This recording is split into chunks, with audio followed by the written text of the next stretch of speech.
రాజకీయ పార్టీలను సమాచార హక్కు చట్టం పరిధిలోకి తీసుకురావడాన్ని తెలుగుదేశం అధినేత చంద్రబాబు స్వాగతించారు. దీనివల్ల రాజకీయ పక్షాల్లో అవినీతి తగ్గుతుందని ఆయన ఆశాభావం వ్యక్తం చేశారు. హనుమాన్ జయంతిని పురస్కరించుకుని తూర్పుగోదావరి జిల్లా సామర్లకోటలో ఆంజనేయ స్వామికి ప్రత్యేక పూజలు చేసి హైదరాబాద్ తిరిగి వెళుతూ విశాఖ విమానాశ్రయంలో ఆయన మీడియాతో మాట్లాడారు.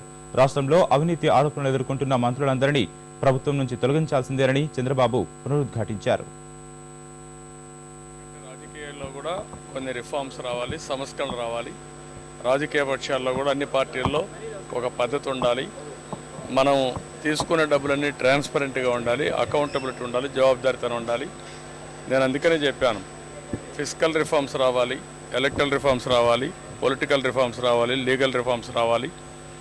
అందుకనే పెద్ద పెద్ద డినామినేషన్ 500 రూపాయలు 1000 రూపాయల నోట్లు అబాలిష్ చేయాలి. ఇంకొక పక్కన ఏదైతే అన్ని బ్యాంక్ అకౌంట్లు రావాలి. కొన్ని రిఫార్మ్స్ తీసుకొస్తే అవినీతిని మనం కంట్రోల్ చేస్తాం. అవన్నీ చేయాల్సిన అవసరం ఉంది. దాన్ని వెల్కమ్ చేస్తాం. మంత్రి పదవి నుంచి